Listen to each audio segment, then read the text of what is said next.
Assalamualaikum. Hai, Anda bersama saya di channel Mr. Dubious Food. Bagi segmen ekstra ini, saya akan berkongsi tips memasak, fakta menarik dan juga bibilan tak tentu pasal. Untuk yang berminat, bolehlah teruskan tontonan.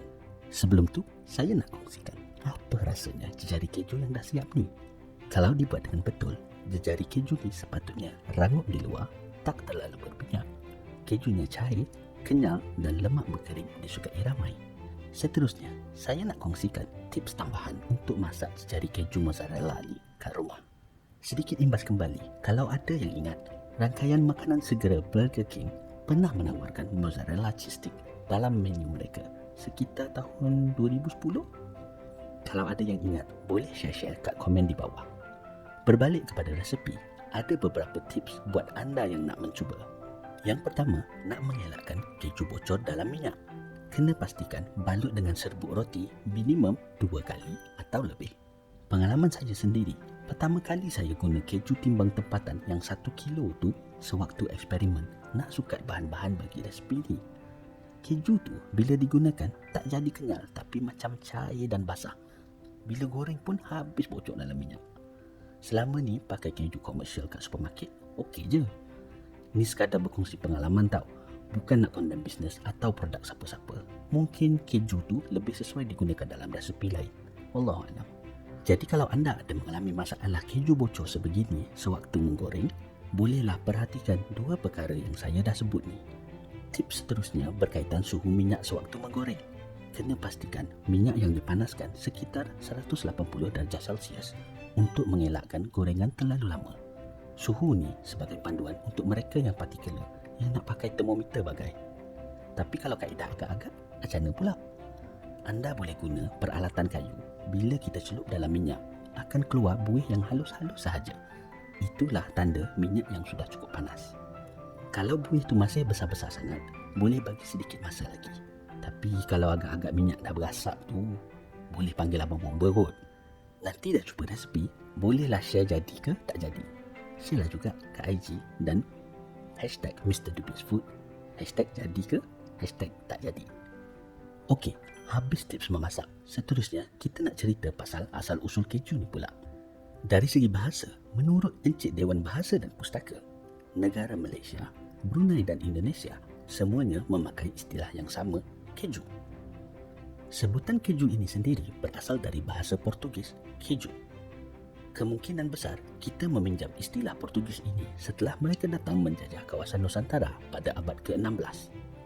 Kalau anda masih ingat lagi, dalam buku teks sejarah ada menyatakan pada tahun 1511, Alfonso Al-Ibukaki berserta 40 penyamun telah datang menyerang Melaka. Kemungkinannya selama penjajahan 100 tahun lebih inilah mereka telah membawa bersama makanan tradisi mereka, keju, dan memperkenalkannya kepada masyarakat tempatan. Fakta menarik, Brazil merupakan satu-satunya negara Amerika Latin yang menggunakan bahasa Portugis sebagai bahasa rasmi dan bahasa kebangsaan hasil dari kolonialisme Empayar Portugis. Jadi, sekalipun Puan Maimunah, penggemar tegar telenovela dari Meksiko, Rosalinda Ayamor, sampai hafal dengan bahasa yang digunakan dalam cerita ini, dia boleh gunakan di banyak negara Amerika Latin tetapi tidak di Brazil. Nanti orang Brazil tak faham. Dari segi budaya, negara-negara Asia Timur dan Asia Tenggara tidak ada budaya makanan keju maupun tenusu secara tradisi.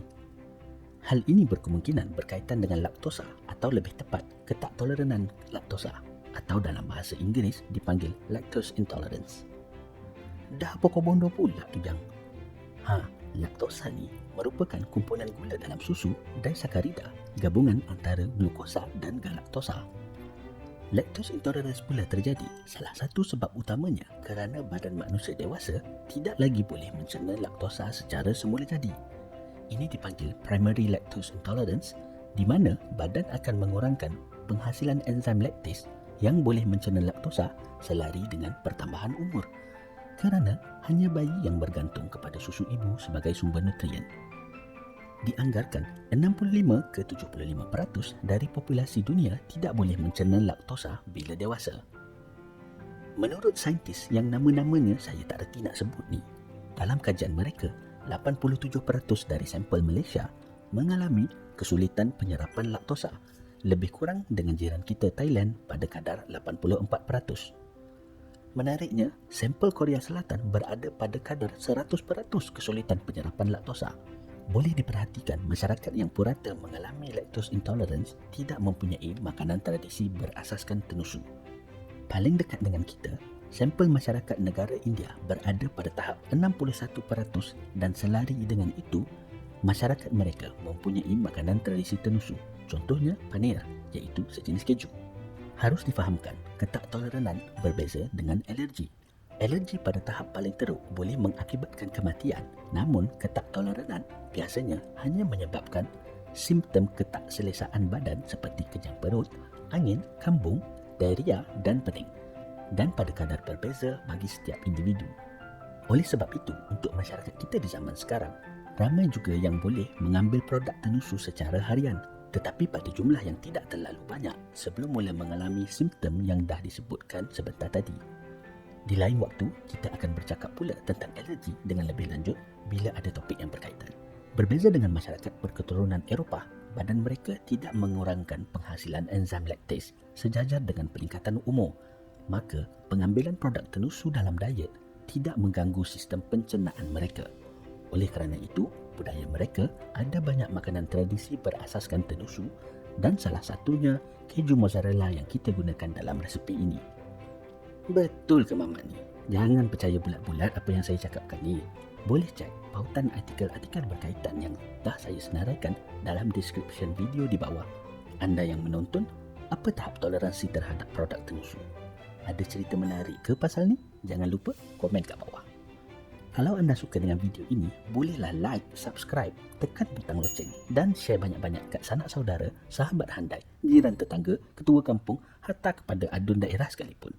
Sokongan anda amat bermakna. InsyaAllah saya akan cuba kongsikan banyak lagi resepi pada video akan datang. Bye. Assalamualaikum.